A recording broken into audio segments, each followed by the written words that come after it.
In June 2025, China expanded its cross-border interbank payment system, or CIPS, deeper into Africa.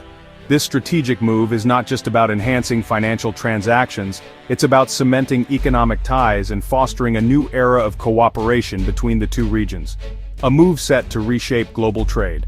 By integrating CIPS, African nations can now engage in smoother, faster and more secure financial exchanges with China, bypassing traditional bottlenecks. For decades, the US dollar dominated international business, granting Washington immense leverage. This dominance has often influenced global economic policies and decisions, sometimes to the detriment of other nations.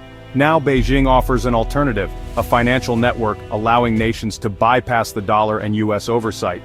This system promises greater autonomy and control over financial transactions, reducing dependency on the US financial system. The goal is clear: reduce global reliance on the dollar for cross-border transactions, and give countries more financial independence. This shift could lead to a more balanced and equitable global financial landscape. African nations with growing trade ties to China see CIPS as a way to streamline commerce and shield their economies from geopolitical risks. This system offers a buffer against external economic pressures and uncertainties.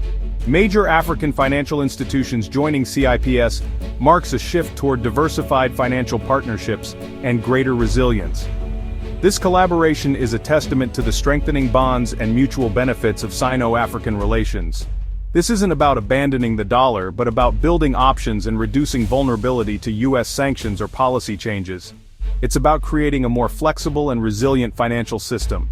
China's ambition is to elevate the yuan as a global reserve currency, while Africa gains leverage and more favorable trade terms.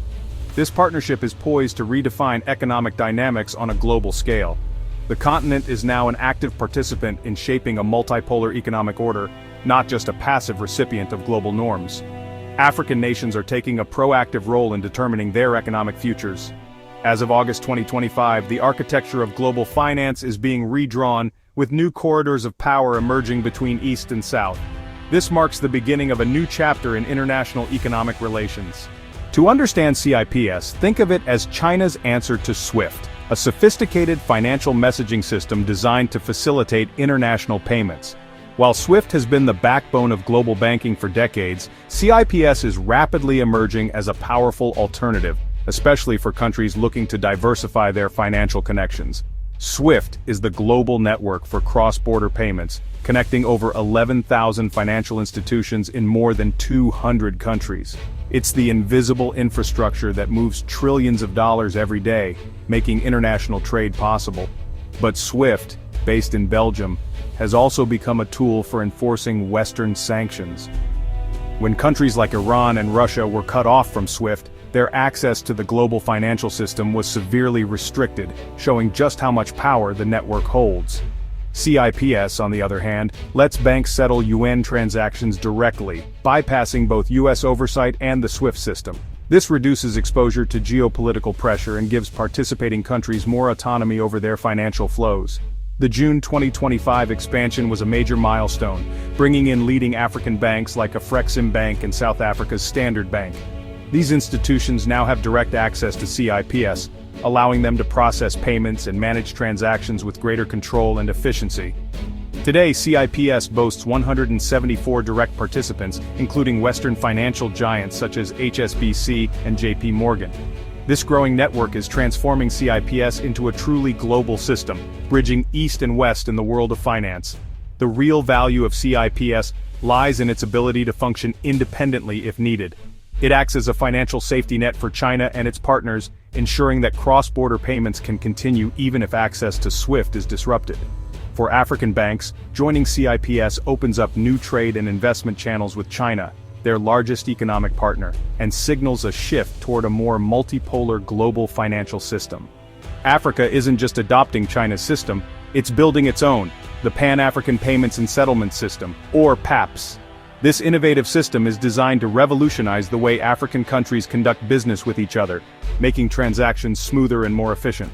Launched in 2022, PAPS lets African businesses pay each other in local currencies, bypassing the dollar and costly intermediaries. This means that businesses can save money and time, fostering a more robust intra-African trade environment. Now operational in 15 countries with 150 banks, PAPS could save Africa $5 billion annually in transaction fees. This significant saving can be reinvested into local economies, spurring growth and development across the continent. While CIPS connects Africa to China in yuan, PAPS focuses on intra-African trade, both aiming to reduce dollar dependence. This dual approach strengthens Africa's financial independence and global trade position. Afreximbank, driving PAPS, is also a direct CIPS participant, bridging the two systems and enabling seamless trade across both networks.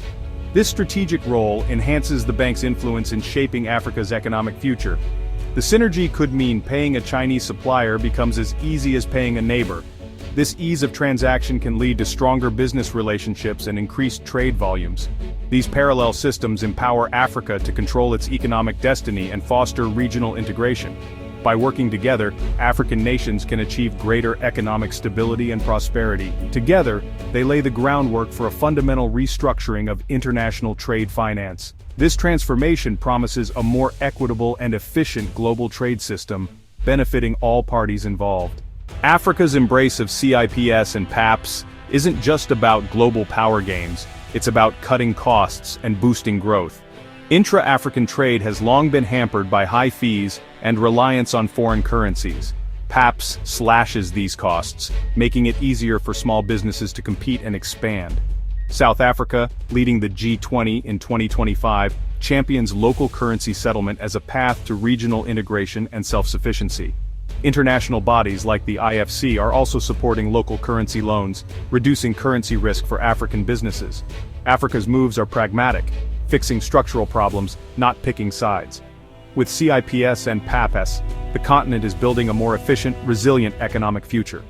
Washington has noticed the shift to alternative payment systems and responded forcefully. President Trump's 2025 warning of 100% tariffs on countries moving away from the dollar turns Africa's pragmatic choices into high-stakes decisions. The threat of tariffs is a powerful deterrent, forcing nations to weigh economic benefits against potential fallout with the U.S. The dollar's dominance gives America leverage through sanctions, but CIPS and similar systems challenge this power. As alternatives grow, the threat of exclusion from the dollar system loses its sting. Ironically, U.S. pressure is accelerating the very trend it seeks to stop, pushing countries to build financial resilience. Dependency on a single currency is now seen as a risk, not a strength. China's CIPS expansion is part of a broader strategy to internationalize the yuan. Despite its economic might, China's currency has lagged in global finance, with most trade settled in dollars. CIPS is a hedge against U.S. sanctions, allowing China and partners to keep trading even if cut off from the dollar system. The system is also key to the Belt and Road Initiative, binding partner countries closer to China through yuan-based trade and investment. CIPS turns the BRI into an integrated economic bloc, reducing currency risks and boosting the yuan's global role. China's goal isn't to replace the dollar overnight, but to establish the yuan as a credible alternative and shift financial power eastward. The expansion into Africa is a patient strategic step in this long-term campaign. The rise of CIPS and PAPS marks the dawn of a new era in global finance. For African businesses, settling trade in local currencies or yuan means lower costs, faster payments, and fewer currency risks, unlocking new opportunities. For China, CIPS boosts the yuan's global status and reduces reliance on the dollar, enhancing its economic and geopolitical influence. The shift challenges the old unipolar order, moving toward a multipolar system with multiple centers of power. The U.S. risks accelerating de-dollarization by threatening tariffs, highlighting the dangers of dollar dependency. The future will depend on how these systems evolve and how nations adapt. One thing is clear, the era of a single dominant currency is ending. A more complex, competitive financial world is emerging, bringing both new opportunities and new risks.